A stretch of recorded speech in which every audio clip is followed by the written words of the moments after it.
జన సైనికుడైనటువంటి పవన్ కళ్యాణ్ గారు ఉండబట్టే చంద్రబాబు నాయుడు గారు 2024లో ముఖ్యమంత్రి అవ్వగలిగారు. చంద్రబాబు నాయుడు గారిని లోపలేసింది ఎందుకంట, ఒకటి ఆయన ఆంధ్రాలో జన సైనికులు అందరూ చంద్రబాబుకి మా మద్దతు వల్లే చంద్రబాబు సీఎం అయ్యాడు, లేకపోతే అసలు చంద్రబాబు గెలిచేవాడే కాదు అని చెప్పేసి అని అంటున్నారు.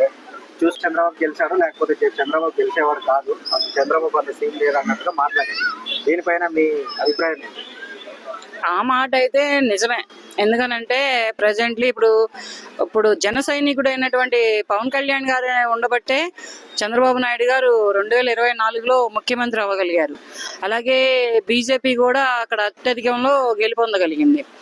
ఈ పవన్ కళ్యాణ్ అనే అతను లేకుండా ఉన్నట్లయితే, ఈ జనసేన అనే పార్టీ 10 ఏళ్ల క్రితం ఆవిర్భవించకుండా ఉన్నట్లయితే ఇప్పుడు వీళ్ళు వచ్చేవాళ్ళు కారు. ఎందుకంటే అక్కడ జరుగుతున్న అక్రమాలు, అన్యాయాలు మొత్తానికి కలిపి ప్రజలని అండ్ ఎదురు నిలబడినటువంటి నాయకులను కూడా తిమ్మిని మమ్మిని చేసి మట్టిలో కలిపేటంతటి సత్తా ఉన్న వ్యక్తులు అన్నమాట అవతల మాజీ ముఖ్యమంత్రి వర్యులు.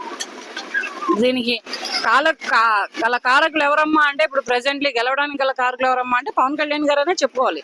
దీనిట్లో ఎవరు ఎన్ని మాటలు మాట్లాడినా కానీ ఇదొక స్థిరస్థాయిగా నిలబడిపోతుంది. 2024లో టీడీపీ కానీ బీజేపీ కానీ ఆంధ్రప్రదేశ్ రాష్ట్రంలో రావడానికి గల కారణం ఎవరమ్మా అంటే దానికి కంపల్సరీగా అది పవన్ కళ్యాణ్ గారనే వస్తుంది.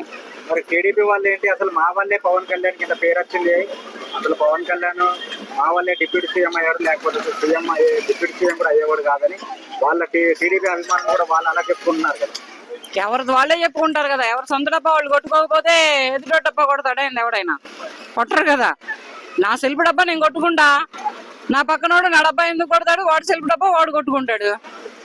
ఈయన నా లోపలేసింది ఎందుకంట, ఈయన లోపలేసినప్పుడు ఫైట్ చేసి బయటికి తీసుకొచ్చింది ఎవరంట, చంద్రబాబు నాయుడు గారిని లోపలేసింది ఎందుకంట, ఒకటి ఆయన బయటికి తీసుకురావడానికి గల కారణం ఎవరంట, రెండు ఈయన ఇప్పుడు ఫ్లైట్లు క్యాన్సిల్ చేశారు, కార్లు క్యాన్సిల్ చేశారు, కనీసం 2 వీలర్ ఏర్పాటు కూడా క్యాన్సిల్ చేశారు. వెళ్ళి బయటికి తీసుకురావడానికి వస్తుండంటే, పలకరింపుకు వెళుతుంటేనే క్యాన్సిల్ చేస్తే ఆయన నడుచుకుంటా వెళ్ళి విడిపించుకొని వచ్చాడు. మరి అంతటి గనుడును ఉండబట్టే, అటువంటి ఎన్నుముక, అటువంటి బ్యాక్ బోన్ ఉండబట్టే ఈ టీడీపీ ప్రభుత్వమే కానీ లేకపోతే మన బీజేపీ ప్రభుత్వమే కానీ ఈవేళ రోజున 2024లో ఒక స్థానంలో కానీ ఒక స్థాయిలో కానీ నిలబడగలిగాయి. ఇప్పుడు మీరు టీడీపీ అభిమానులకి జనసేన అభిమానులకి ఏమని చెప్పాలనుకుంటున్నారు?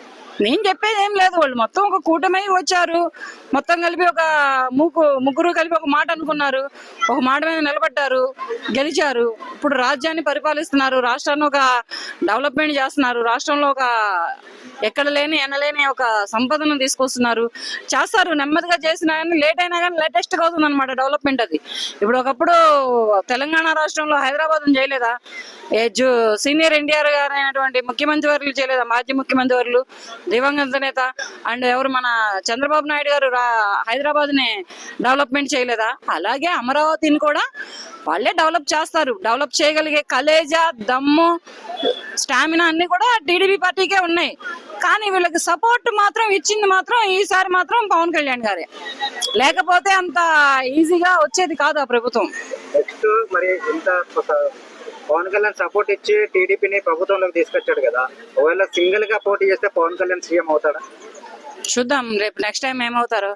రేపు నెక్స్ట్ టైం కూడా ఇలాగే కూటమి ప్రభుత్వం అయ్యి మరి మూకుమ్మడిగా పోటీ చేసి గెలుస్తారో, లేకపోతే ఆయన సింగిల్ గా వస్తారో, ఎవరికి వాళ్ళు చీలిపోయి వస్తారో చూద్దాం, వేచి చూద్దాం. ప్రసంగంగా 4 ఏళ్ళ టైం ఉందిగా, 1 ఇయర్ అయిపోయి.